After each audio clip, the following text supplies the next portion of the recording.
Hello friends, मैं हूं डॉली और मेरे चैनल में आपका बहुत बहुत स्वागत है। तो आज मैं आपके लिए लेकर आई हूं बहुत ही बढ़िया सी चटपटी मूली की चटनी। तो शायद ही मूली की चटनी कभी आपने बना के खाई हो, तो आप इसे एक बार बना के ज़रूर देखिएगा। यकीन मानिए ये बहुत ही ज़्यादा टेस्टी लगती है। तो आप चाहें तो इसको पराठों के साथ में खाइए या फिर आप चीले के साथ में खाइए, ये बहुत ही ज़्यादा टेस्टी लगेगी। तो मैं इसे खा रही हूँ मूली के चीले के साथ में, जिसकी रेसिपी मेरे चैनल पे है, तो आप उसे मेरे चैनल पे जाके देख सकते हैं। तो चलिए बनाते हैं। तो मूली की चटनी बनाने के लिए सबसे पहले हम एक मिक्सी का जार लेंगे और उसमें हम मूली के छोटे छोटे टुकड़े करके डाल देंगे। तो सबसे पहले हमें मूली को अच्छे से धो लेना है और धोने के बाद में इसका छिलका हटा देना है।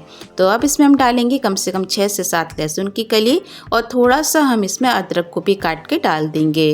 तो अब इसके बाद में हम इसमें हरी मिर्च डालेंगे। तो यहाँ मैं कम से कम 2 हरी मिर्च को बारीक काट के डाल रही हूँ, क्योंकि मेरे यहाँ थोड़ी सी तीखी चटनी खाना सभी लोग पसंद करते हैं।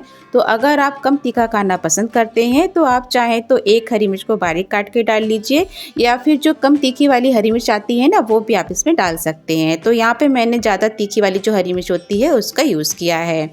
तो अब इसके बाद में हम इसमें डालेंगे हरा धनिया।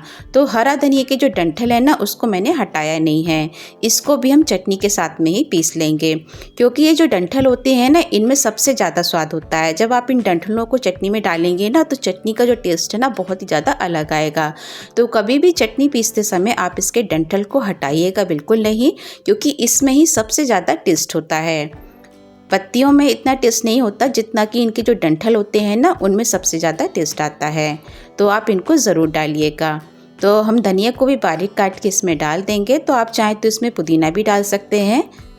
तो अब इसके बाद में हम इसमें टमाटर डालेंगे, लेकिन टमाटर हमें ज़्यादा नहीं डालना है, हम केवल आधा ही टमाटर इसमें काट के डालेंगे, क्योंकि अगर आप इसमें ज़्यादा डाल देंगे ना, तो सिर्फ टमाटर का ही टेस्ट आएगा, मूली का टेस्ट बिल्कुल भी नहीं आएगा।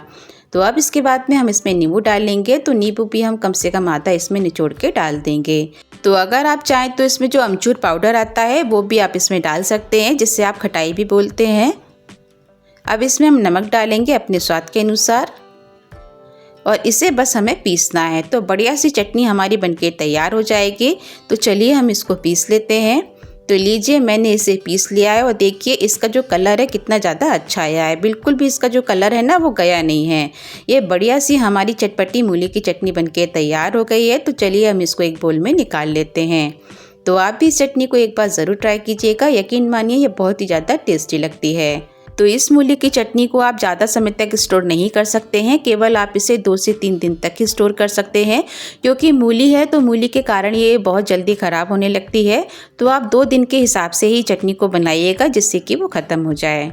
क्योंकि बाकी जो चटनी होती है हम उसे ज़्यादा सा बना के लंबे समय के लिए स्टोर कर लेते हैं, लेकिन हम इसे स्टोर नहीं कर सकते। तो लीजिए, बढ़िया सी हमारी चटपटी मज़ेदार मूली की चटनी बनके तैयार है और इसके साथ में मैंने बनाया है मूली का चीला। तो इसकी रेसिपी अगर आपको देखनी हो तो मेरे चैनल पे है, तो प्लीज़ चैनल पे जाके आप इसे देख सकते हैं। तो लीजिए, बढ़िया सी मूली की चटनी और मूली का चीला हमारा बनके तैयार है।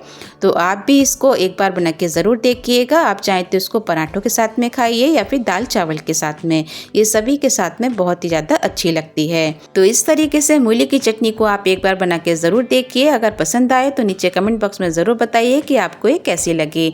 तो चलिए अब इसके बाद में हम दूसरी चटनी बनाना शुरू करते हैं। तो इसे मैं बना रही हूँ टमाटर से, और ये भी बहुत ही ज़्यादा बढ़िया लगती है। तो इसे भी आप एक बार ज़रूर ट्राई कीजिएगा। तो यहाँ मैंने 2 टमाटर लिए हैं, जिसको कि मैंने अच्छे से धो लिया है, और इसके जो डंठल की तरफ का हिस्सा होता है ना, इसे हमें काट के हटा देना है, क्योंकि इसमें थोड़ी सी गंदगी रहती है। और इसके बाद में हम इसका जो छिलका होता है ना, वो भी हटा देंगे, क्योंकि हमें इसका छिलका बिल्कुल नहीं रखना है। क्योंकि जब आप इसको पीसेंगे ना, तो छिलके जब इसके खाते समय मुँह में आते हैं ना, तो बहुत ही ज़्यादा ख़राब लगते हैं। तो यहाँ मैंने दोनों टमाटर को छील के रख लिया है। तो अब इसको हम एक मिक्सी के जार में बारीक बारीक काट के डाल देंगे।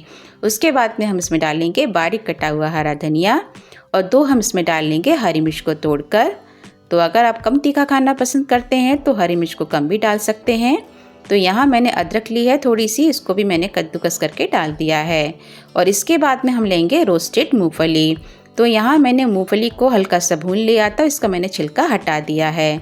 तो अब इसके बाद में हम इसमें नमक डाल देंगे अपने स्वाद के अनुसार, और इसको हम पीस लेंगे। तो इसमें हमने पानी बिल्कुल भी नहीं डाला है, बिना पानी के ही हम इसको पीसेंगे, क्योंकि हमने इसमें टमाटर डाला है तो टमाटर में ऑलरेडी पानी इतना होता है कि चटनी में पानी डालने की ज़रूरत ही नहीं पड़ेगी। तो यहाँ पे मैंने आधे नींबू का रस इसमें निचोड़ के डाल दिया है, जिससे कि हमारी जो चटनी है उसमें हल्की सी खटास आ जाए।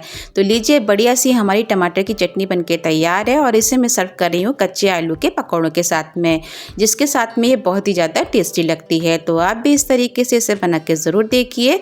ये भी टमाटर की चटनी बहुत ही ज़्यादा टेस्टी लगती है। आप इसे चाहें तो पराठों के साथ में भी खा सकते हैं। जब भी कभी आपके घर में अचार ना हो तो आप इस चटनी को बना लीजिए, ये बहुत ही ज़्यादा बढ़िया लगती है।